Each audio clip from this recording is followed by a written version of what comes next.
end. He's got the outside line for the second part, and he can't hold on. Going the long way around. We're going to be 3 wide for the lead as they all come to the line. Who is going to take it in the end? And here comes Lockwood. He's going to make the move to the outside. Quinn tries to force it off a little bit, but there he goes. It's going to be side by side through turn 1. Will he be able to cover him off? He does. Weaving back to the left-hand side. Reynolds is trying everything. The kitchen sink is being thrown at him. They're leaning on each other. Coming into turn number 3. It's going to be a drag race through 3 and 4. Coming back to the line. Here comes Frisch on the bottom. Richard's going to hold the inside. Tries to be the late breaker here. They're going to be side by side through the final chicane.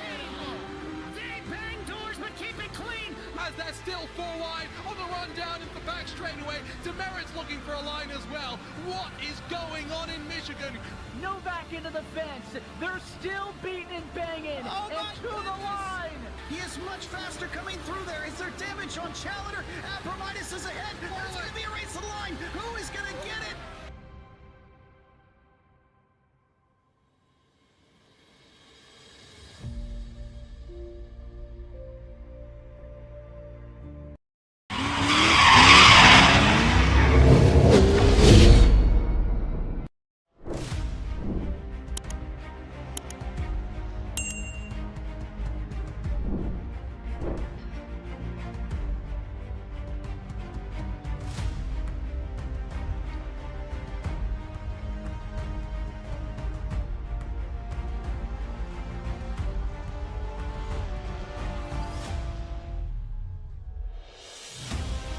Welcome in, everybody. Adam Gladfelter here with Racer Nexus, and I have a lead commentator here, the man, the myth, the legend, Steve Pernick.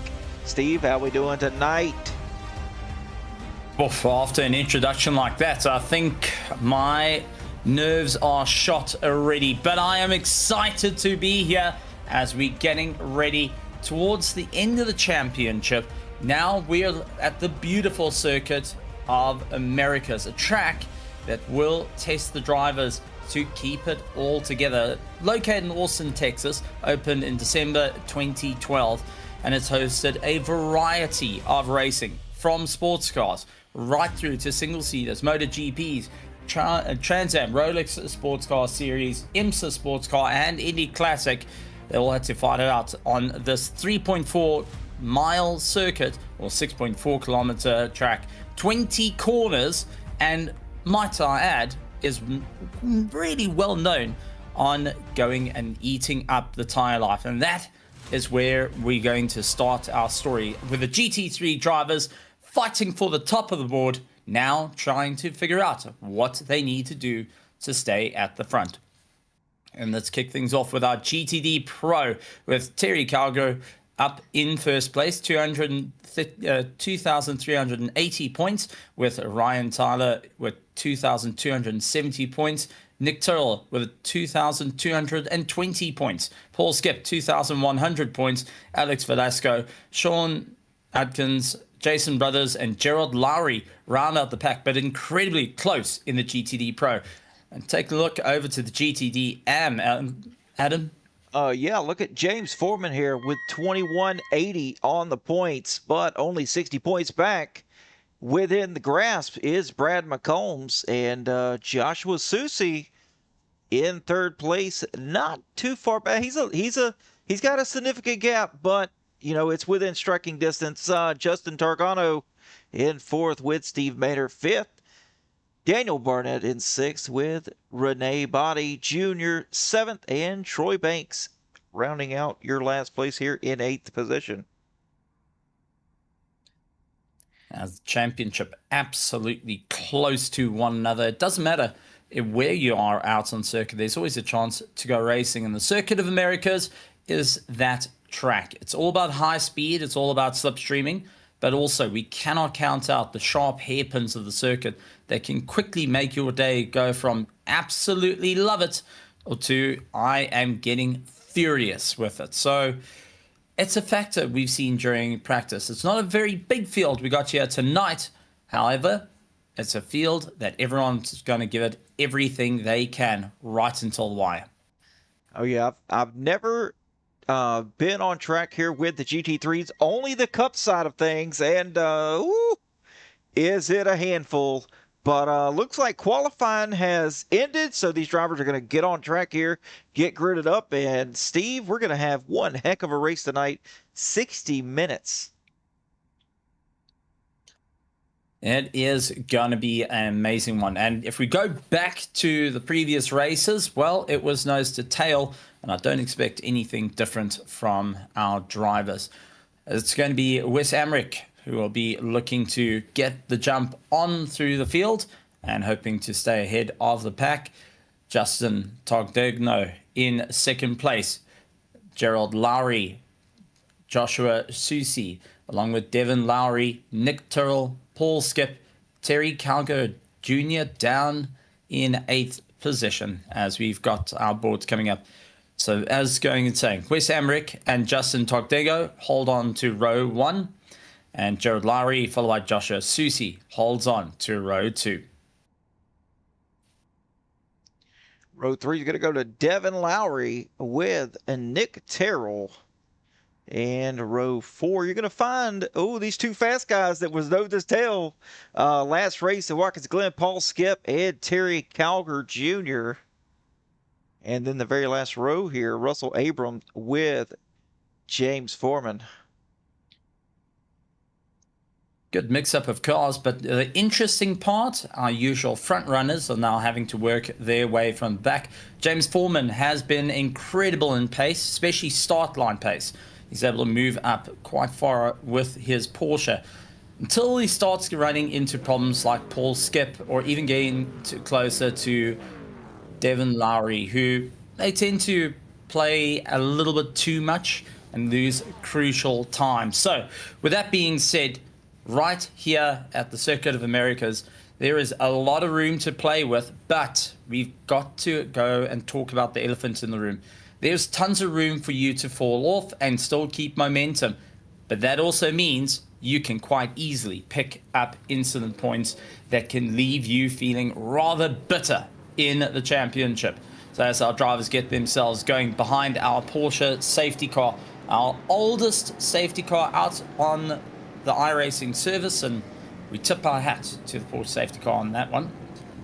But let's see what the drivers are going to need to do. It's all about keeping pressure on the brakes to allow that heat to build up into the coccyx of the tires to get themselves getting a lot of grip, because they will be powering up the hill from the start finish line heading into turn 1, where it just tightens up to the left, and you've got to ensure you are either going to be on the right hand side and swing on through, because if you are too far on the inside line, you will land up fouled before you even got anywhere.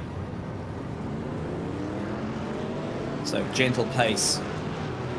No one looking to lose any bit of run. If we take a look, Terry Calco Jr. leads out to the field. He has got a dominating chance ahead of Ryan Tyler, Nick Tyrrell, Paul Skip, Alex Velasco, all looking for a solid fight to move their way up in the GTD Pro class. The GTD Am, it's James Foreman who leads out ahead of Brad Recurms. Joshua Susi, Justin Togdego busy trying to close up into the mix as well. So now you've got championship rivals, open track, everyone ready to go, and no one looking to quit. As our safety car moves off the line, Wes Amrick will hold control. Togdego managing to get a good lap time. Let's see what he can do as we go. Lights on, lights on, lights on. And green, green, green. We go racing as drivers charge off, heading into T1. And doesn't look like Wes Amrick got the better start of it. It seems to be Tyrrell a little bit further back. Lowry holds in as immediately Togdego getting pushed out wide, trying to get that little bit of momentum through. And Justin Togdego having a grand race. And to hold on to Gerald Lowry and managing to open up a little bit of room behind there. Suxi and Lowry are left to brawl it out, and with so far Suxi running very, very wide and slipping down the order. Absolutely nightmare case. She's down to minus 4 places from where he started. So not quite that 6 he wanted, but is still able to keep the fight on. The whole thing now, it's about keeping the slipstream as he's off into the wall. Oh, commentator's curse. Going and taking one of our first cars, Joshua Suzuki, going and feeling the commentator's curse.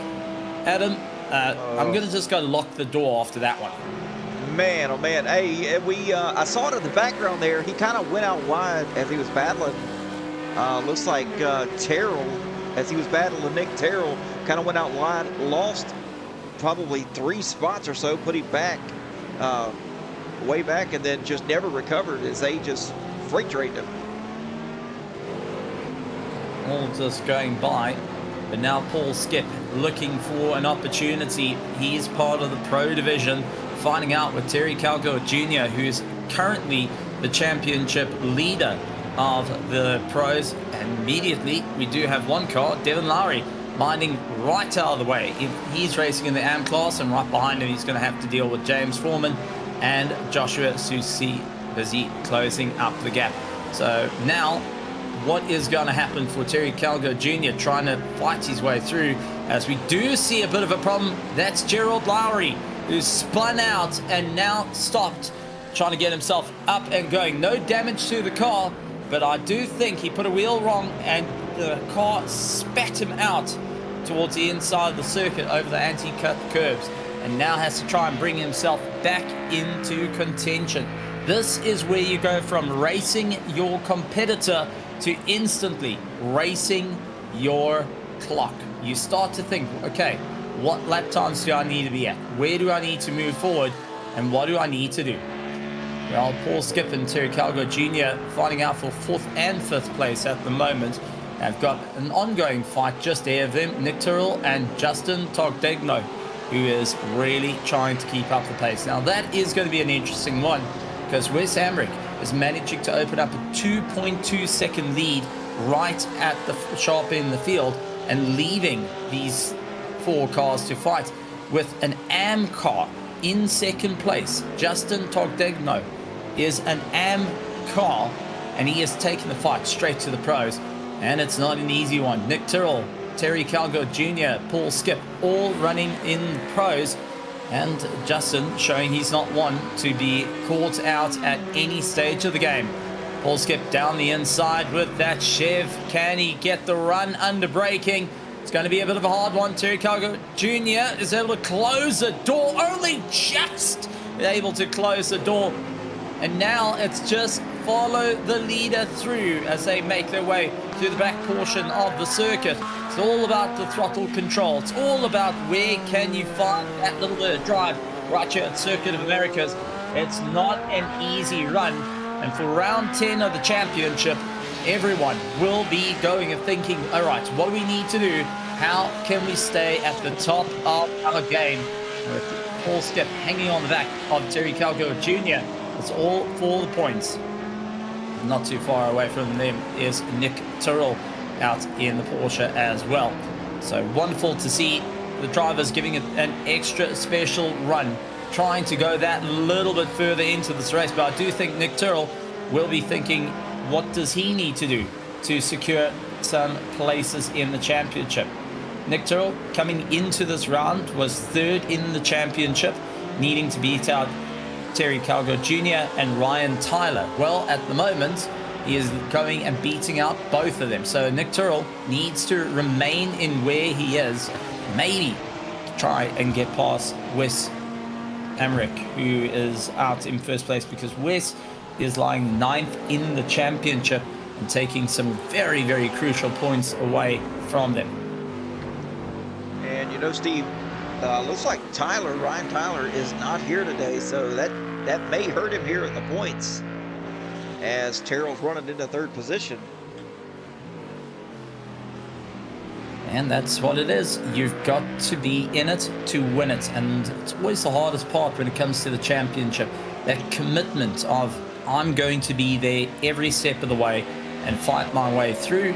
Well, you're going to have to keep that same commitment the whole way in for the race. So Nick Tyrrell, Terry Calgo Jr., Paul Skip, all running in tow with one another, with Wes Hamrick not worrying about the ongoing brawls next to him, as we do see Nick round the outside try and get a little bit of a drive. He's got Calgo Jr. on the outside through the hairpin. Calgo Jr. not giving up the fight, suddenly is in for a monstrous one. Nick Tyrrell has done this before, getting elbows out, really leaning into the competitors. Right, what can he do to make it work? Nose to tail, hoping Paul to Skip get a there run with a there. bumper. Paul Skip with a bumper to the back of the Porsche of Terry Calgar. It's just a love bite, you know, just checking whether the exhausts are straight. Yeah, that's right. That's right. Are you running 95 or 93? Let's get a bit closer and find out, sort of motion. Yeah, we'll sniff as Paul Skip takes over the 4th spot. Look at that.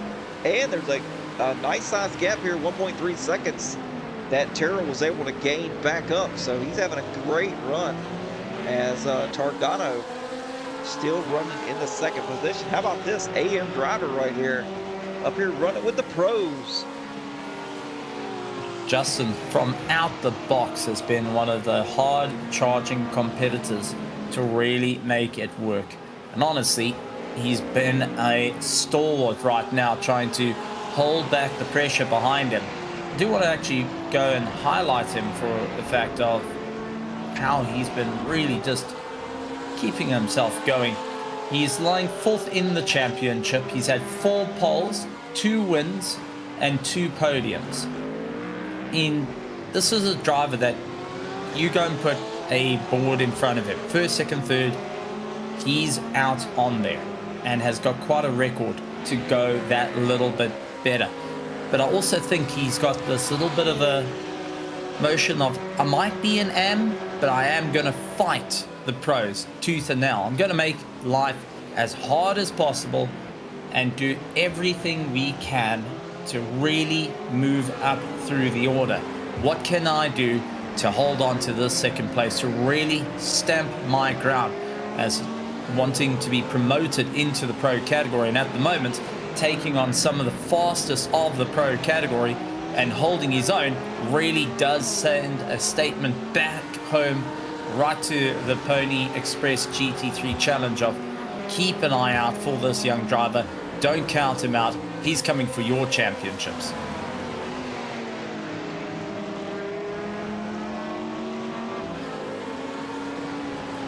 So, as John's, yep, down the inside, getting side by side. Now it's a long straightaway. It's a drag race, both in Porsches. Who's got the run? However, it's going to be Togdegno has the inside line. He might be able to just go and close it off, but it's a long sweep to get onto the power. Unfortunately, didn't quite work out for him. Nick Tyrrell managing to take the option down the middle, gets it done. Togdegno down to 3rd place, and Paul Skip now gets back into the place. So Paul Skip really trying to close down at a rate of knots in the Chev, trying to see where he can get past the Porsches at the moment, trying to see where exactly can he go to keep on to the fight. And Paul Skip not wanting to lose out that drive to Calgo right behind him. And we have got a solid run where Togdegno, Abraham, they are in a race to try and stay alive right now because they are stuck in between the pro divisions. So they split amongst themselves, but they still split, still splitting the pro division out as well. It looks like Gerald Lowry here really struggling here after that spin. Hasn't really had the pace that he had originally, running I'm gonna say significantly slower here, 3.5, 4 seconds off the pace. So not the night early on that he's wanting at all there, Steve. Not at all, not at all.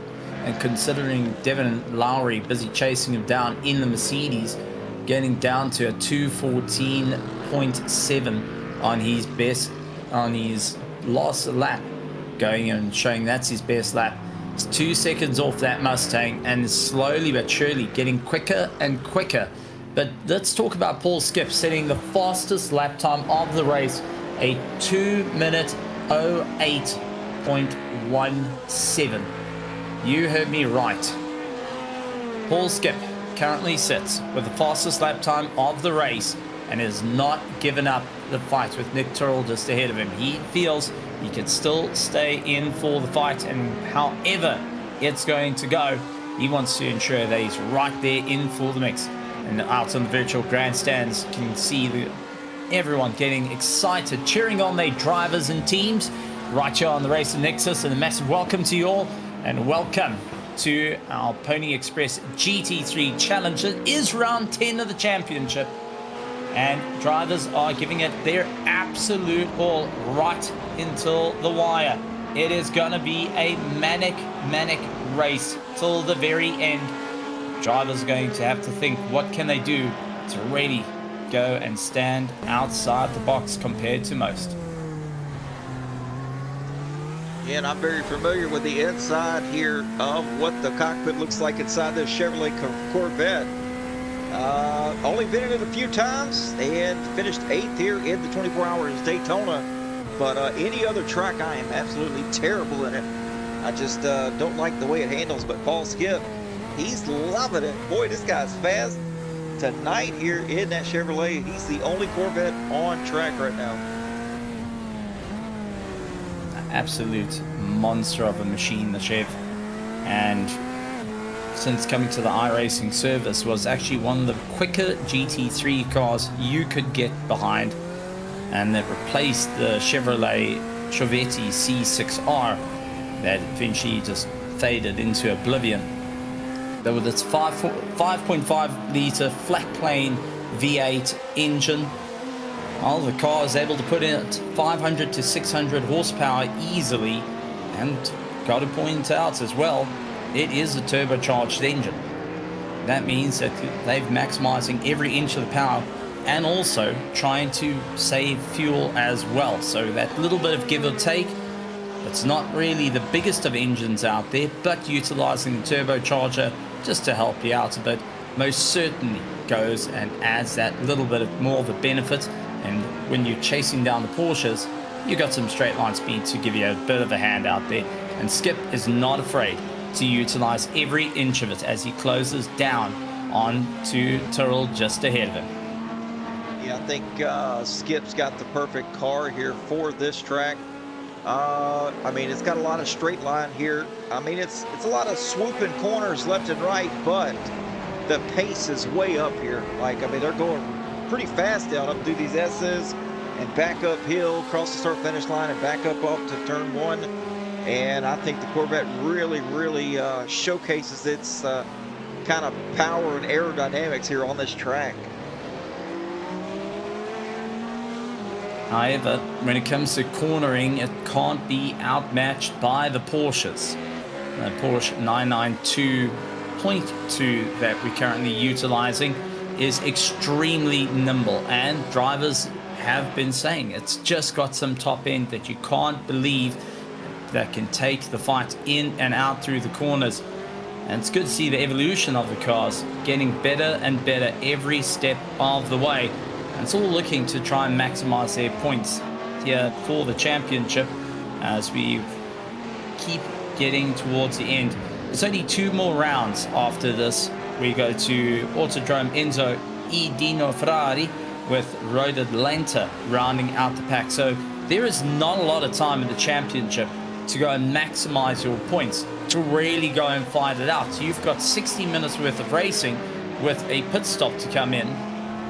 And by the end of this race, you're going to be knowing, right, who am I versing, who am I not versing, and is a do or die moments, especially for the championship.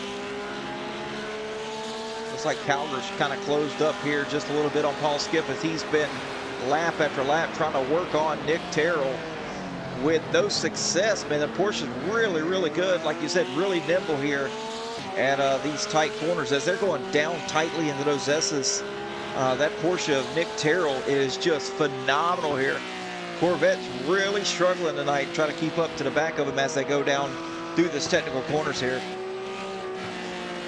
going and picking up a little bit of understeer as they carry on. Drivers going to be considering what are their options. Have they run short on fuel, or have they gone the long route? And whether they're going to do tires or not, as Nick Tyrrell having to get a solid defensive line to try and hold back Skip.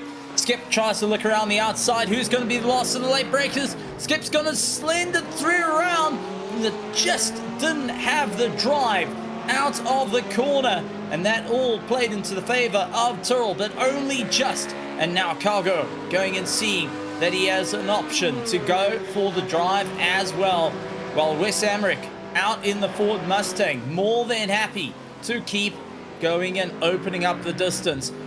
That big Ford Mustang has had a nightmare affair in a couple of races, but it seems like you put it back to home turf and it just absolutely has a clean sweep right now. But he can't take his foot off the gas, knowing the fight of Tyrrell, Skip and Calgo going and chasing right behind. The ongoing fight happening for our GTD AM class is Togdegno and Abraham at the moment, with Lowry in the 79 car going and fouling him up. So Gerald Lowry is part of our pro division. Then we got Devin Lowry going to be chasing down with James Foreman and Joshua Susi, who will be rounding out the pack. All our cars still out on track, giving it that last little push and seeing it right through to the end, because it's the only way you're going to go and score points. If you see the green, you got to see the checkered. And, well, we've seen championships get thrown out the door when others decided, nah, I'm going to miss around. And it all starts to rack up towards the end.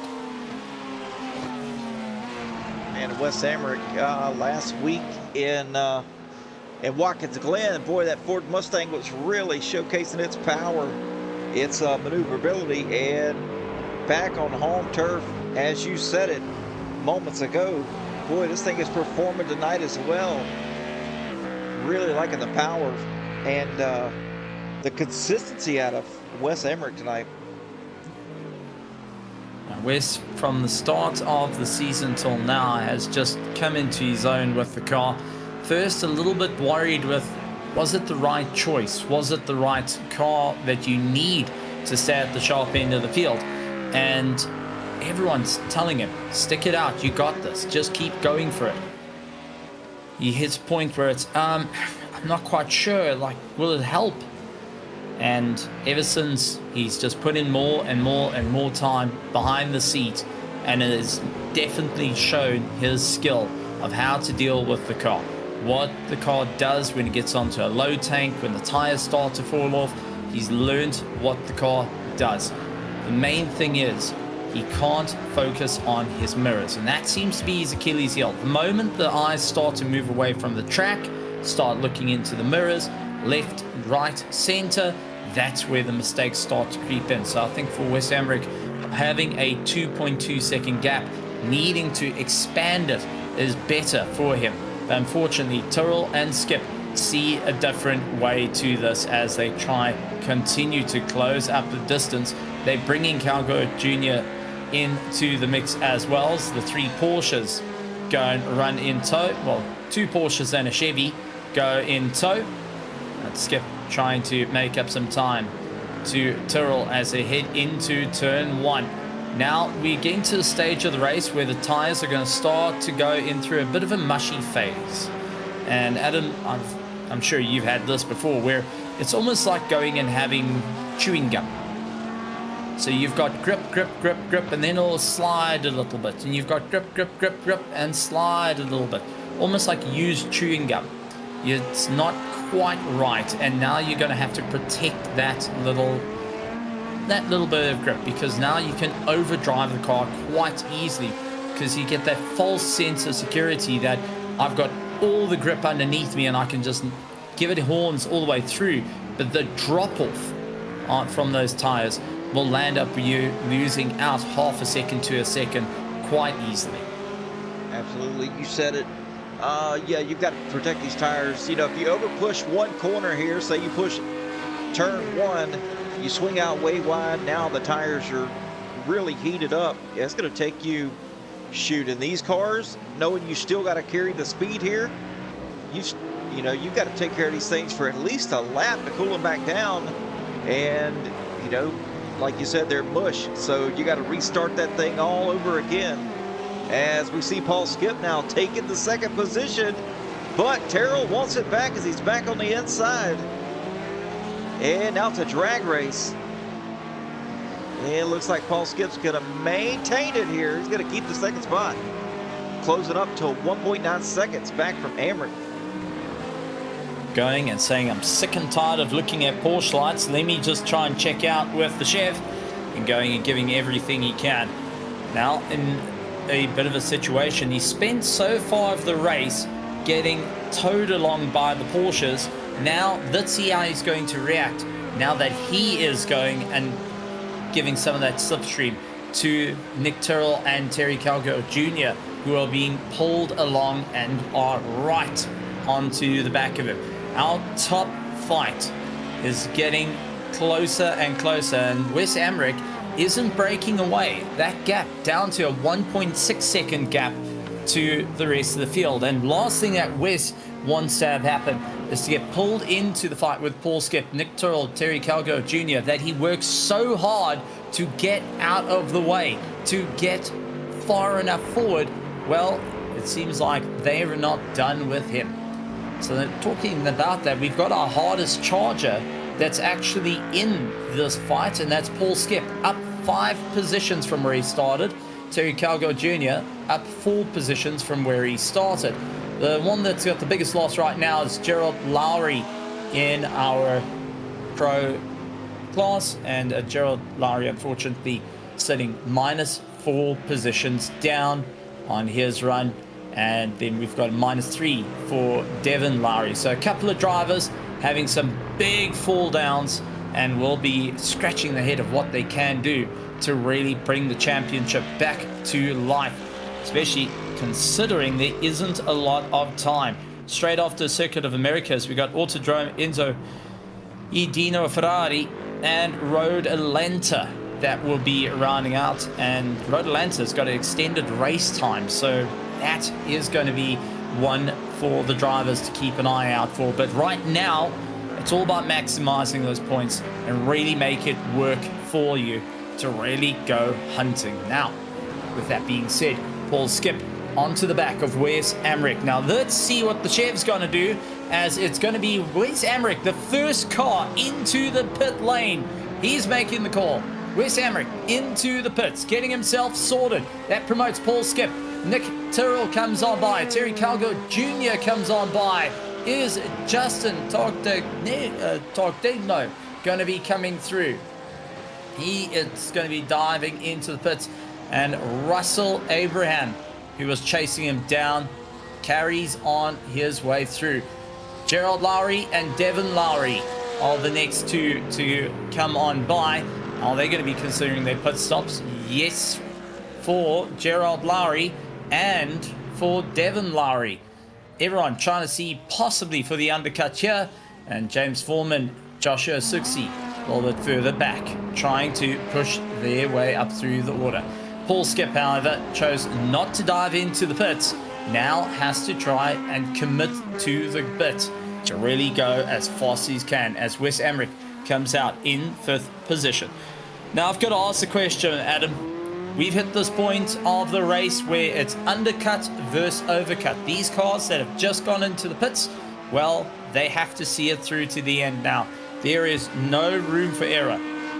For those that have stuck it out, how far are you going to go? Because the further you go along into the race means that you don't have the option of putting tires on the car.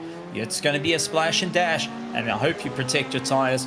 This is a strategy that is a 50-50 coin, and we have seen it go both ways in the world of commentary, where it either works out beautifully, chef's kiss, or you start to realize Murphy is standing in your pit and he's got your 13 spanner and he's got your 10 socket. He's waiting for you. That's right. You know what? I think these drivers may have I wouldn't say exactly hurt their tires. They're hot, but Paul Skip just ran the fastest lap of the race, 2-minute 7.93 as he's coming down pit road. That's exactly what he wanted, and that was exactly what Wes Emmerich was planning on doing here, was to keep his lead, wait till Skip or Terrell caught him, jump down the pit road to try to undercut, and we're going to see how well it works here, as we're going to see if Paul Skip answers back with some tires. Wes Emmerich now making his way through the back end of the section, so we keep an eye on what's happening with Wes, who's now by pit lane entrance into the final corner, absolutely giving it all he's got, going straight onto the power. So Wes Emmerich going, and just not having the luck to get past, but it's Terry Calger Jr. out in the lead with Nick Tyrrell. They took less fuel and tires, and that just went and got ahead of Paul Skip. So an interesting move coming into play from the two Porsches. They were stopped for just slightly shorter time to not worry about tires and fuel. They're going to be running on the same set right the way through. Paul Skip down into third. Will have to play catch up yet again. Wes Emmerich will be closing up as well, trying to see where he can get into the charge. And just looking here on the timing though, Steve, sorry to interrupt, but 10-second gap here. Wes Emmerich though, he is on the move here early. He has really good early run speed. Paul Skip tends to have a little late run speed, as we saw that back at Watkins Glen. But Paul Skip with pretty much a 5-second longer cone to cone time than Calger and Terrell. All comes down to that little bit of pace, and in the background we saw Russell Abraham and Justin Togdegno going and fighting it out. Abraham currently leading out the GTD AM class. Russell trying to do everything he can to hold back Justin. Nose to tail they go. Justin trying to peer for the left-hand side, utilizing that long slipstream. It's going to be into a hard hairpin. You throw the car in. You try and get yourself all together. But man, oh man, it is pressure at the back for the GTD AM class that is absolutely going wild. We saw the fight at the sharp end of the field. Now we get to see the fight at the back end of the field with our GTD AM class. 31 minutes to go, and everyone looking to get that final run up through the order. Emmerich, unfortunately, in a little bit of no man's land. He's going to be racing the clock to try and keep it all together, and he wants to set his quickest lap time. So Wes Emmerich, his best lap time was at 2:08.8, and as he comes across the line now, he's managing to get a 2:17.58. So he just needs to try and get back into those 2:08, really try and draw himself back into it to get back into close fighting. And it looks like Wes Emmerich had an issue here. The reason why he had a 2:17. Let's take a look at it here, if you don't mind. See what happened to Wes Emmerich. Coming around, curb. Goes over the curb and around he goes. Man, oh man, just upset that car, and nothing he could do. That weight transfer picked that car up, shifted all the weight to the right, and around he went. Man, oh man. I've heard of utilizing V8 engines and aircrafts, but the anti-cut curbs and a Ford Mustang really not on my bingo card of the new aircraft that's coming out. Well, I knew ponies could jump, but that's just pushing the limit here. As he lost, a decent amount of time here. Looks like two and a half seconds, as he was really gated there before that happened. Paul Skip able to close up now, about 7/10 from Nick Terrell, as Terry Calger once again takes the lead. Nick just not getting any breathing room at the moment, busy looking in these mirrors saying, what do I need to do to hold you back. And what do I need to do to stay in for the charge? Now, Ryan Tyler is not in the sim, so he'll be losing out points. This will be Nick Turrell's chance to move up into second position. Terry Calgo Jr. so far going to be quite happy on his run. He's looking to hold the lead of the championship and extend that lead into the championship. Paul Skip is going to be the next one moving up once they get some points ahead of Ryan Tyler. So it's still every opportunity for the drivers to go and have a solid run. Wes Amrick is looking to get a climb up ahead of Gerald Lowry and wants to try and open up that distance. So it's going to be a close one between them. 90 points separate Gerald Lowry and Wes Amrick at the moment for the championship. Taking a look over to our GTD AM class, it's James Foreman who is leading out, but unfortunately Foreman is miles at the back. This is crucial for his championship to be towards the sharp end. Unfortunately, it's not working out for him. Brad McCombs, unfortunately, not at the track here today and will be feeling it. Joshua Suxi going and holding on to third in the championship, but he is lying in 10th. Justin Togdegno currently holds on to fourth in the championship and currently being the first place car. He's going to be more than happy to pick up a few points and see if he can get in towards third place. But it is a black flag coming out for Devin Lowry. A black flag for Devin Lowry. Track incident points picked up, and that is all she wrote. Unfortunately, his race going from bad to worse. So Devin Lowry flirted with the curbs a little bit too hard. Our stewards came out with those big wooden spoons and 1, 2, 3, put your hands on the table. 1, 2, 3, go back to the pit. That is just a nightmare case for him. And the driver's going to have to serve that drive-through penalty, but also get back into the game. As we do have Russell Abram, who, well, doing a donut out on circuit, losing the rear end of the car. He's trying to get himself up and going. Russell Abram was in the fight for P1 in class. However, that little spin has managed to throw him way down the order, sitting with a 18-second gap to Togdegno. So, unfortunately, losing that little bit of grip has cost him severely. Yes, it has. Wes Emmerich not able to close up as fast as he would like. Only 11.5 seconds back now from Terry Calger, but we did have a pass for second place here, and this is exactly how they finished last week at Watkins Glen for the pro and overall. Was Calger in first, Skip second, and Terrell in third. So they're 1, 2, 3 once again today. Seeing a common occurrence here. And drivers knowing where they need to be, but the question is, I've got a question for you. It all looks like a common occurrence, but if I have to tell you, this is the third race from the end. We've got 2 more races after this, and you want to maximize the points.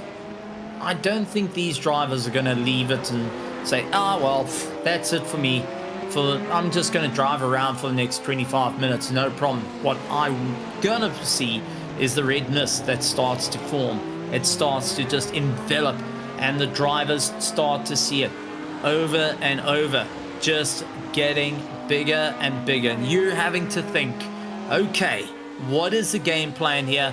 What can I do to go for the victory? And how far am I willing to give this a big push down the line? You talking about iRatings of 2,000 plus drivers, all wanting the same piece of tar with a championship here at the Pony Express GT3 Challenge to go that one step further. I think we're going to see an absolute bung fight right to the end. Paul Skip, you can see, right on the brakes. He is absolutely giving it everything he can, burning those tires on early to catch up to Calgo Jr. And at the moment, Terry Calgo Jr. having to really hold back a 207.7 set by Paul Skip on his last lap. That is the fastest lap of the race, while Terry sits on a 208.2. The time difference is showing, and also speed difference. It was Terry who managed to do a 245 in the Porsche, while Paul did a 248 in the Chev. He's got the top end to make it work for him. The question is, can he get the rest of the run to be at the sharp end of the field? Can he get the rest of the pace to really sneak up towards the sharp end and be a viable threat? Paul Skip nose to tail. This is the closest he's been to first place. Terry Calgary Jr. trying to keep it all together, slings his way into the left-hander, and Paul trying to just maintain that slipstream. He does not want to lose the drive. He knows this is his opportunity to make it happen. And for Terry Calgary Jr., I think he's just turns off all the review mirrors. Forget about what's around you, because you can hear the brute force of the Chevrolet going and laying down the harmonics of doom right behind you. Paul Skip not holding back. Terry Calgary Jr., who's so far been a dominating force in the championship, now starting to feel the pressure from the all-American machine of the Chevrolet. You know, Steve, I don't think Paul has a choice here. He's going to have to go up and to try to get that spot away from Calgary. I mean, points are on the line here. He's not just going to sit back. You're exactly right. He's not going to just sit back and let Calgary run away with it. He can't. If he wants a shot at the title, he has got to go up here, race him as hard as he possibly can, try to get by him, pull away, and grab the victory, or he's just second best here. I mean, which is it? It's always a difficult one, but just taking a look on last lap time, it was a 208.0 for Terry Calgary and Paul Skip at 207.6. So definitely quicker, but just needing to try and find how can he move up through the order, what can be done to stay in for the fight.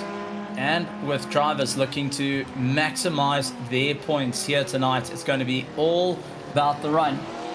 First place is worth 35 points in the championship, and that is one you want to keep a very close eye out for, and needing to really keep a solid charge. So not an easy one for our competitors to go and lose our time. They would want to try and make it work out for them. And where exactly can they run into this race? I mean, this is just an absolute keep your foot down and going. And apologies, it's 350 points for first place, 320 points for second place. That little bit extra to be in first place can make or break a championship, and it can leave it down to the wire by a single point. So, I mean, these drivers have to really think what they can do to really move forward. How is they going to get it done? As we've got Terry Calgary Jr. once again holds the inside line, and Skip not pulling the trigger as yet out of the final corner. He's just biding his time, getting closer and closer, filling up those mirrors. But I do want to point out, we just saw in the back camera shot, Nick Tyrrell still in for the fight. He's still there, hunting down for an opportunity here. It takes one mistake, one slip up from Calgary and Skip that sends them off into oblivion, and that will play into Nick Tyrrell's hands, who has been at the sharp end of the field before. He's led races before. Unfortunate circumstances had thrown him back during the course of the season, but he is now trying everything he can to stay in the mix. So this is just turning into a race after race after race of who can give it that final push right into the wire. Wes Hamrick holds on to fourth place. Tarek Digno holds on for fifth. Abraham holds on for sixth position and second in class. Then we have got Russell.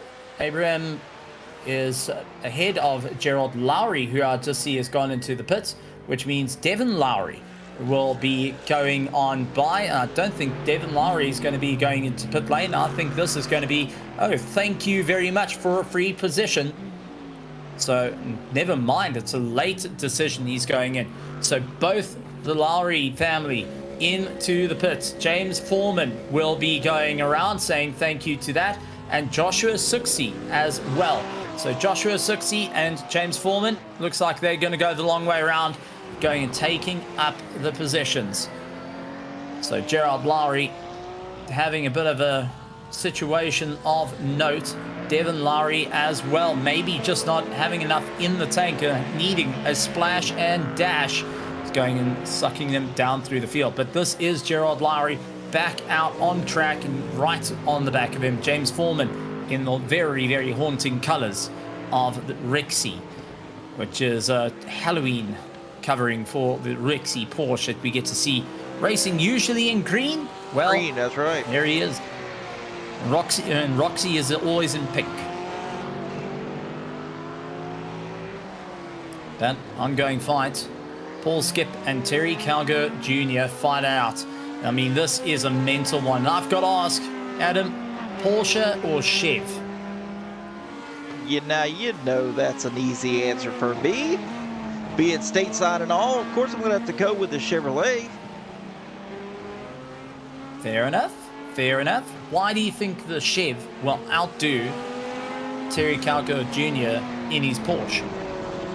Well, I think the Corvette is really good here in the slipstream, but I've seen some really fast times come from Skip once he got in the lead. I mean, this thing's just aerodynamic. You can see the front of the car just sit down nice and smooth.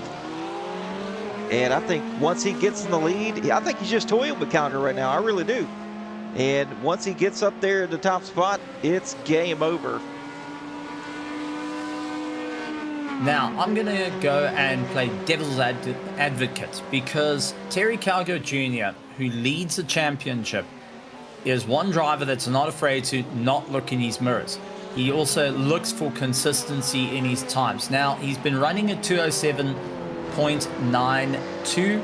He's been keeping just about there in terms of pace. His fastest is at 253 kilometers an hour. However, what he does is he shallows the corners out, forcing Paul Skip to get onto the back of him, slows him up. That knocks Paul Skip off cam, and also leaves the Chev in a little bit of an awkward situation where you're sort of between fourth gear and third gear in revs. You're not quite sure where you're getting the drive from, and it's just knowing your competitor's car and where you can foul them up on the apexes and then get onto the power early enough.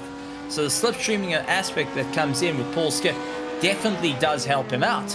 But when you're not getting the drive, when you can't get on the throttle fast enough compared to the Porsche, that leads to a different story. And so far, Terry's utilizing that. Slow down, slow the pace for himself, and then rather focus on the tack. And talking about that, Terry Calgo Jr. able to go up to a 207.59, while Paul Skip a 207.72. The rest of our field now coming through, setting their personal best lap times, with Nick Tyrrell in third place, Wes Amrick in fourth. First of our AMs is Justin Togdigno and Russell Abraham. Gerald Lowry holds on for 7th position. 8th, James Foreman, Joshua Suxi, and Devin Lowry rounding out the pack. Devin, the only car that's gone in for a drive-through penalty and going and just trying to circulate at this stage of the game. But still a monumental fight for first and second. Terry Calgo Jr. and Paul Skip are not looking to lose the time, and Nick Tyrrell, slowly but surely, is keeping an eye on where he can close up that gap. It's down the gears nice and gently. Paul Skip not going and just abusing the gearbox into the corners. It's this gentle brum, brum, there we go. Gentleman drive with the car, instead of what we usually see where they use a lot of engine braking to slow the cars down. He's going in for more of a lift and coast method versus right at the end. And that just shows on to the driver of throttle control. He has just control on the throttle, on the brakes. No need to do anything else, and don't worry about that engine braking to slow you down. You're getting yourself organized and you're prioritizing corner exit over corner entry. Steve, I got to say something here. Just by what you said earlier about being the devil's advocate for the Porsche, I started watching the Porsche finally. I know it's almost been an hour here, but going off what you said about him doing a straight line brake to slow up the Chev, and seems like he's got some really good high RPM takeoff here. Once he slows up Skip, he's able to just power right on down and pull that gap right back to about 4/10 or so. I did not notice that. If we're being honest, I did not notice that earlier on. But now that I see it, that is just incredible the way he's able to manipulate. I mean, that's what he's doing. He's manipulating Skip's line, making his Paul's braking zone a little bit earlier here. Just a little bit more miserable. That's all it is. You're knocking a guy off cam, and then you got to sit there and play catch up. There's also a few things. If you ever go on board with these cars and you look towards the windscreen wiper, see which of the windscreen wipers actually move. Once you see it, you'll never unsee it, and it will drive you around the twist. Just as a heads up. I don't understand. What?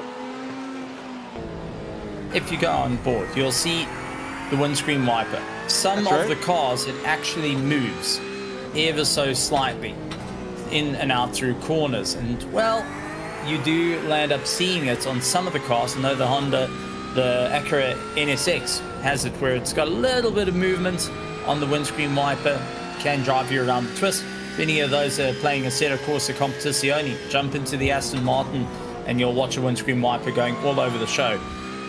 Once you see it, it's just done. It seems like Porsche's one looks far better than most. Never noticed that, as the Chevrolets is down at the bottom. So it shouldn't be of concern. And the Ford of West Emmerich now picking up in the third position as he's heading down pit road. Nick Terrell pitted on lap 21. That's why he was he dropped down to fourth, but he's going to grab this spot back from West easily as he's coming past pit road right now. So West going and trying to make up some time.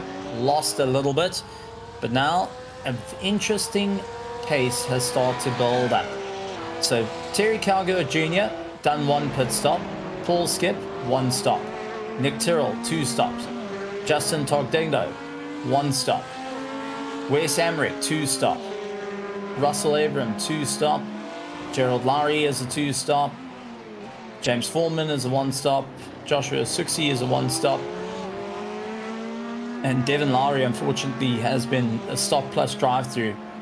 When is our front pack going to go into the box to get their last splash and dash done? Because they have restricted in fuel, and we're down to last 10 minutes and 50 seconds. This is going to be who's running the tank the longest. And for anyone that is slipstreaming, you got the advantage. Anyone that is lifting and coasting, you got the advantage. But the times that we've been seeing is everyone is going right down to those 207s, 208s. That is absolutely race pace to make it happen. And now are starting to feel it. And I wonder if we're going to start to see the Christmas tree lights out on the front dash saying, whoop, we got a problem, guys.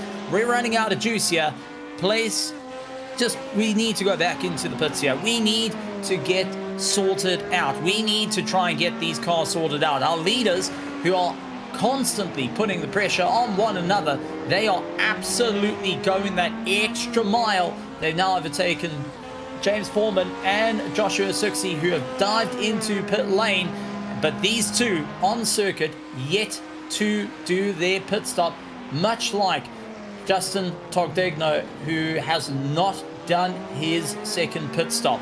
So they are trying a one-stop strategy here. They are absolutely giving it all they can. Maybe, just maybe, if we go on board, we could see where they are in the rev range. Okay, so Justin dives into pit lane, leaving our front two on a late strategy. Now the question comes in, if we hop on board those cars, where are they changing revs?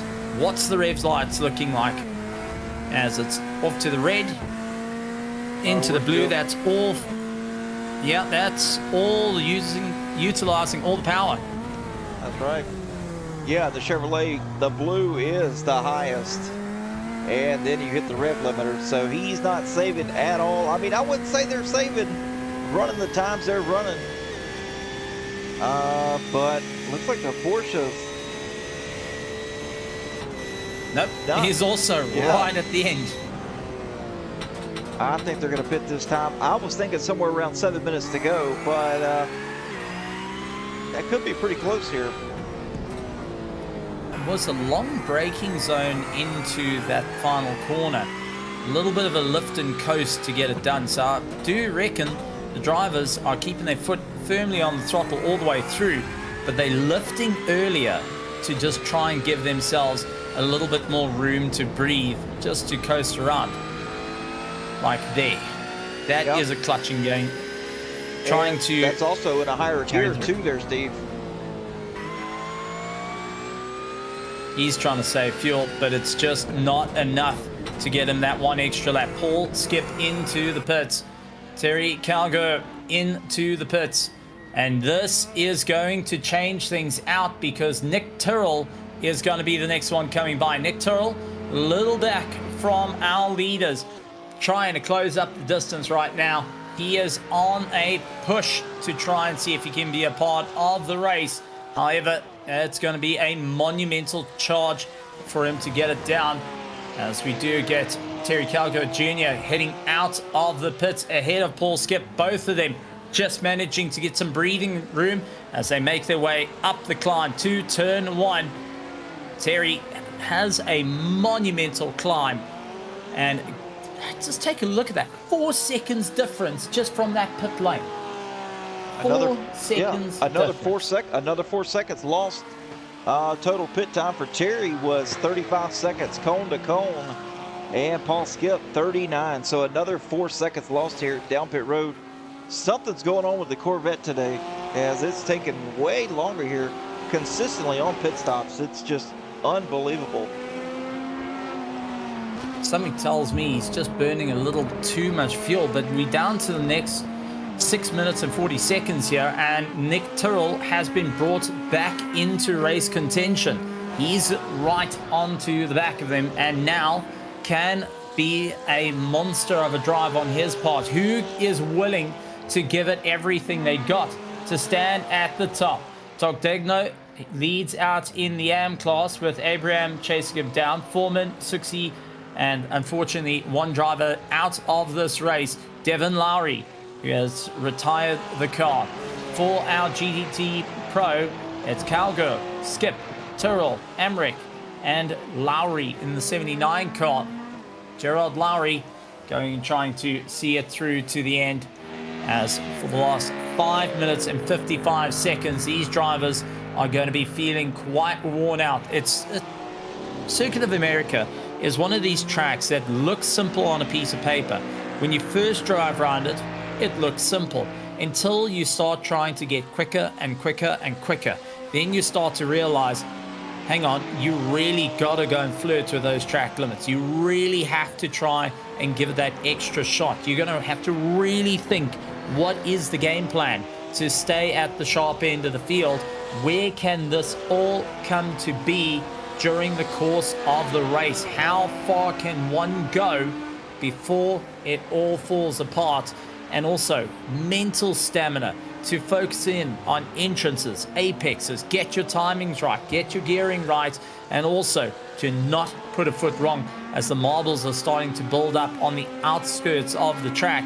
Everyone needing to really focus on the drive and see what exactly they can do for the Pony Express GT3 Challenge, and especially considering we are heading towards the end of the season, where everyone is looking to have a solid charge through.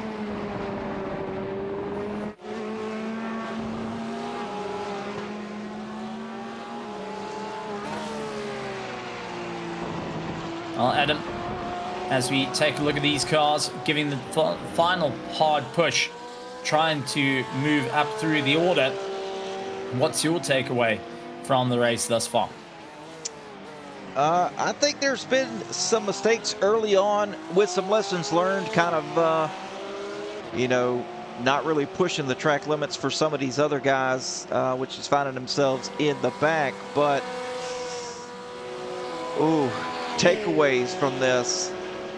Consistency is key here, and I think these drivers probably should have lessened the pace just a little bit here to try to save that extra little bit of fuel. You know, I think if Paul Skip may have been on a different strategy than Calgar, you know, all he needed to save was 4 minutes of fuel. So say what, 4 or 5 laps here, I think the playing field would have been a little bit different. Yeah, could have been that little bit different, as Tyrrell trying to close up the gap, 13 seconds to Skip up ahead, and Calgar looking to maximize the points. That being said, we've also got to talk about a little bit of a change that's happening, as there's been some date moves that is happening. So on the 25th of the 5th, we have an off week. So it'll be 1 week for our drivers just to take a deep breath, to get their mind settled before they come back on the 1st of the 6th and race at Imola for their second last run of the championship, and the finale happening on the 8th at Road Atlanta.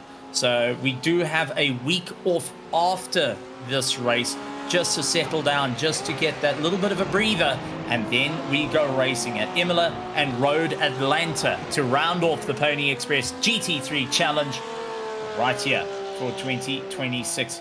And this is our Season 2, and absolutely a grand one indeed.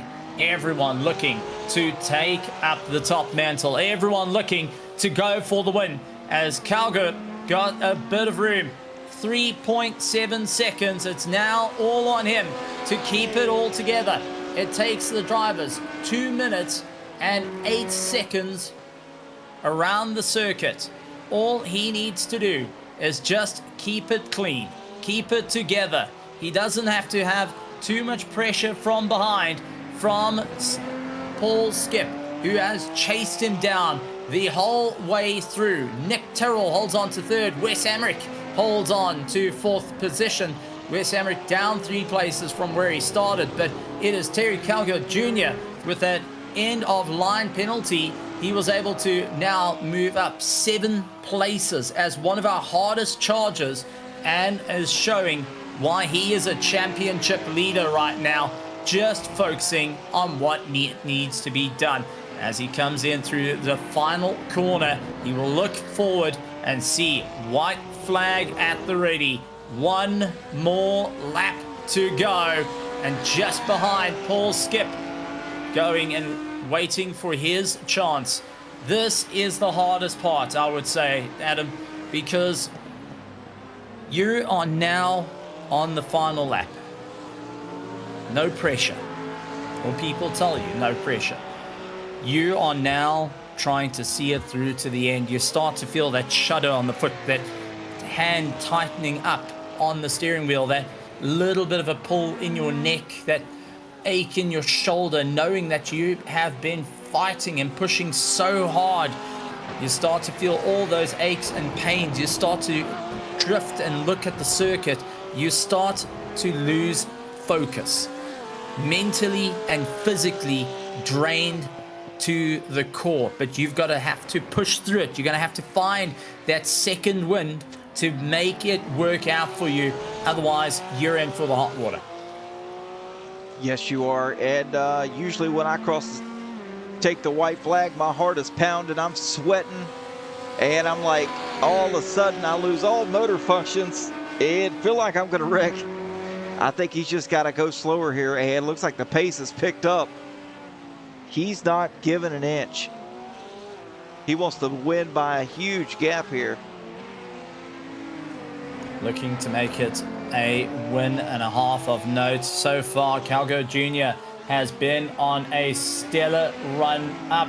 and all through this race, he has gone on with 3 poles, 3 wins, 6 podiums, 9 top 5s, 9 top 10s, and has gone through an absolute huge race. But he got challenged by Paul Skip. He's had 2 podiums, 1 win, 4 podiums, so 2 poles, 4 podiums, 5 top 5s, and 9 top 10s as they come across the line. Your winner, Terry Calgar Jr., takes the win here at Circuit of Americas. Paul Skip will take 2nd place, with Nick Tyrrell holding on to 3rd place on what a stellar drive. They will be most certainly having a party after that, and already on comms. Good race, everybody. And they were quite happy on how it all got worked out. Wes Emmerich going across in 4th place with Justin Tordingo, Russell Abraham, Gerald Lowry, James Foreman will finish up in 8th.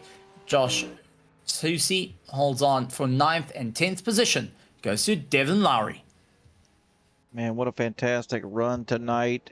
There's no doubt in my mind these guys drove their guts out. Even back there in the back, they gave it their all.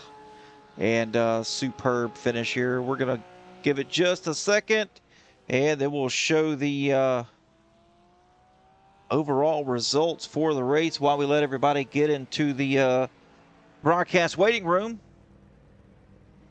as some laps are still being counted here. And then we'll get into the broadcasting area here. Our broadcast room with a bit of an aircon. We've got chocolate biscuits, but it's under lock and key because that's only for us. Well, I'm hungry. I'm eating after this one, Steve. I can promise you that. All right, here we go. Let's take a look at the race results. Yeah, there it is. Terry Calgar Jr. leading 16 laps tonight, bringing it home in the number 1 spot. Paul Skip in 2nd, although Steve said all this already.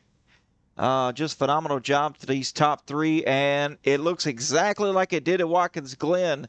Hard charger Terry Calgar Jr. once again led 16 laps and a phenomenal fast lap, 2 minutes 7.593. That's amazing. Amazing job by these drivers. And green flag lead changes by 3 different leaders. How about that? So pretty dominating day for these pro drivers. Each shared the lead. All right, so let's see here. We need to get into the booth. Well, we're in the booth. Let's pull some waiting room people here. Let's see if we can't get Nick Terrell. How about that?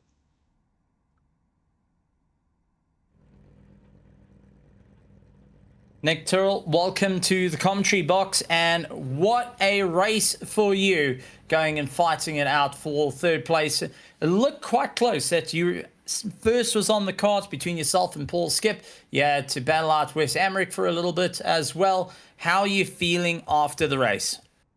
I didn't have pace. I was happy with P3, so it's about the best I feel like I could have probably had tonight.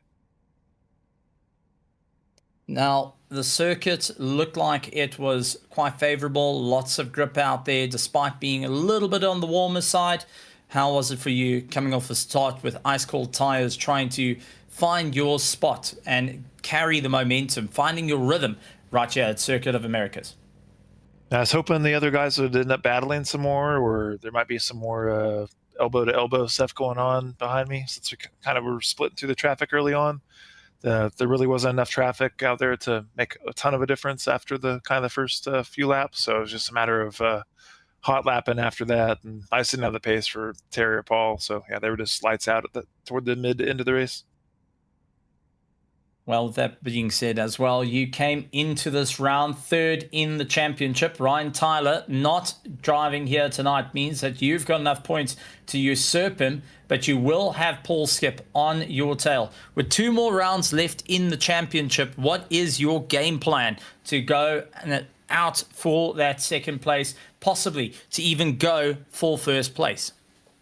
Yeah, just do the best I can with the weeks that remain and hope some mishaps happen with my competitors.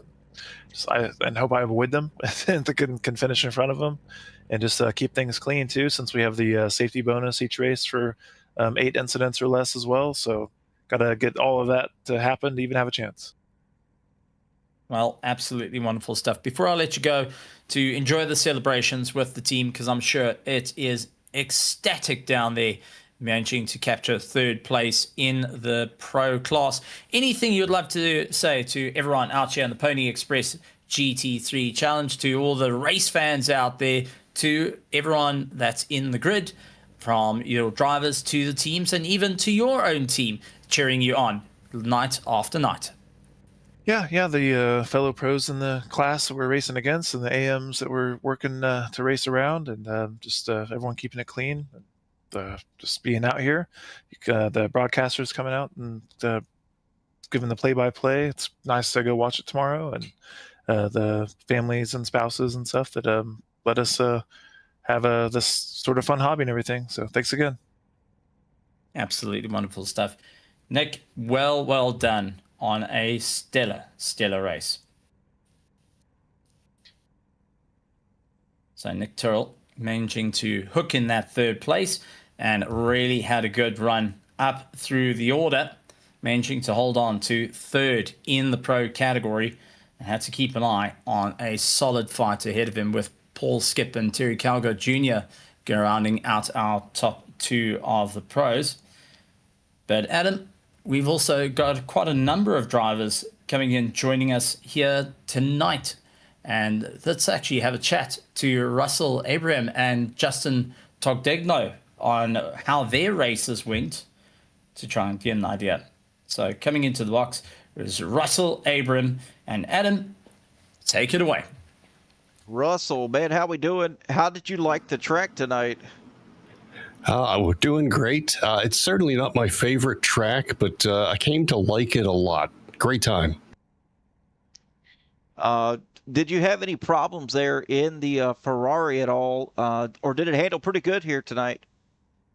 Well, I don't know, because I was driving the Porsche, but yes, I did have problems. Yeah, the Porsche, that's right. Sorry, they look similar to me as far as the emblem. Yeah, they do. We were just over in the other chat, the other 911 drivers comparing spins. Yeah, I ended up with a spin trying to stay with Justin, and I caught him because he spun. So we both are having some spin issues. Wow. Well, a solid finish tonight here. I mean, 6th overall in the race, and it looks like 2nd here in the AM class. Yeah, definitely a solid finish. Real pleased with that one. Not normally very strong at Cota, but had a great time tonight. Really enjoyed it. Absolutely, my friend. All right, buddy, if you got any shout outs here, now will be the time to get those, and we will send you on your way. Yeah, man, absolutely. I'd love to shout out to you guys at Racer Nexus. Again, you guys do an amazing job. And I'd like to shout out to my team, Sky Lounge Motorsports. It's been a great run with those boys. Oh, yeah, Sky Lounge is pretty cool. Rob tells me a bunch about it, Rob Campbell. So, Yep. Yeah, apparently there's a lot of guys in the Sky Lounge. So, yes, there is. We're very strong. Absolutely. All right, man. Well, good run tonight, and we'll talk to you soon. Thanks, Adam. Yes, sir. Have a good one. Russell most certainly going to be heading towards the sky for that one. A stellar effort on his part.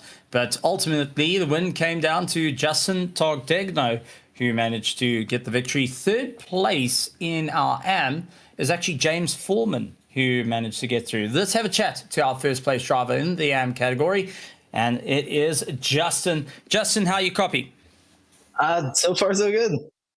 Absolutely phenomenal stuff. And man, oh man, what a race out there between yourself going and fighting up with Abraham. The two of you looked like you were on pace with one another, pushing each other along. But also when it came down to the end, it looked like both were trying to save fuel at the same time. What was going on out there?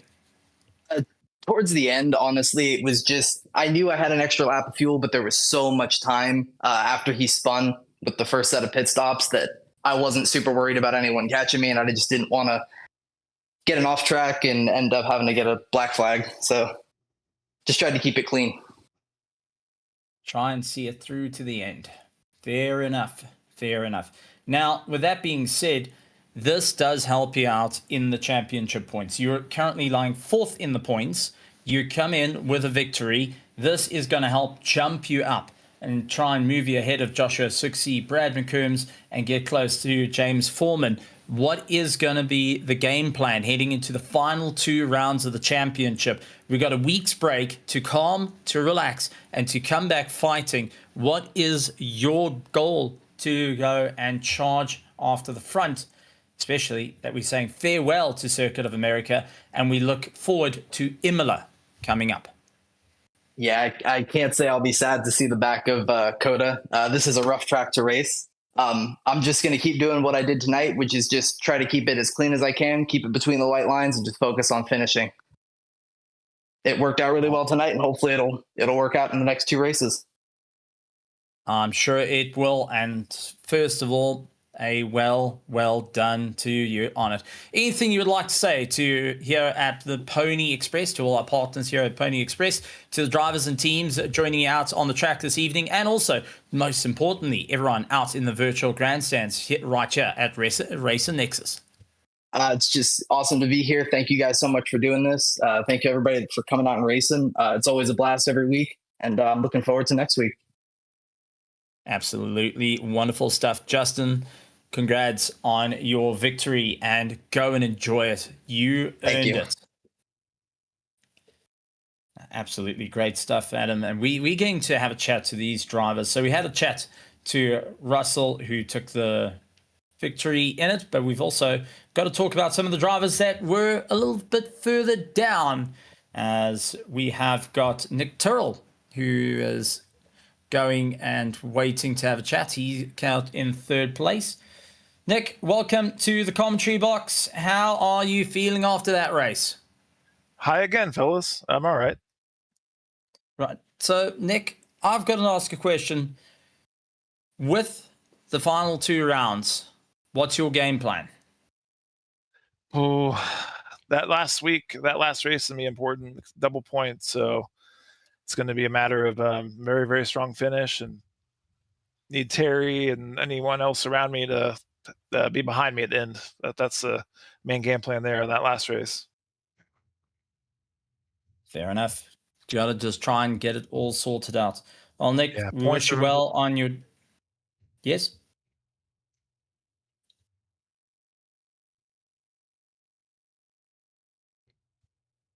Nick, we wish you well on your drive, and we're looking forward to seeing what you can do to put yourself right up towards the top, and also challenge for the lead for the championship. Appreciate it very much, fellas. You have a good night. All right, So Adam, I think we got Terry Calvert Jr. left.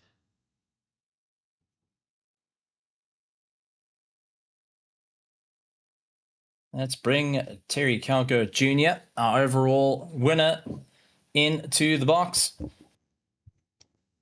And I know that you've got him on the comms. So, Adam, take it away. Terry Calger Jr., another win here in the books on the American side of the GT3 schedule. How we doing tonight with that win? I'm doing pretty good. It was a lot of luck, but I'll take it. Man, it seemed like the Porsches had a really good pit stops here tonight. Seemed like all the Porsches were consistently faster than the Mustang and the Corvette as far as pitting goes. It seemed like Paul Skip was, a few seconds back each and every pit stop. So I'm not sure if you were just saving fuel that well, or was the Corvette just using a ton of fuel tonight? I think it's a little of both. I think the BOP that we got a few weeks back kind of hurt it. But in the testing that I did, running, lap time, doing stints and stuff, I was able to save to where I could almost go another lap. I was, a few tenths shy of being able to make it. So I just went with that strategy all race. So hopefully with hopes, I should say, that when it came to pit stops, I could leapfrog, one or two guys.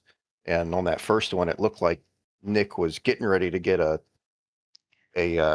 speeding penalty, and he had to slam on the brakes. So not 100% sure what happened there, but it worked out in my favor, and I'll take it. Absolutely, man. Are you just that good?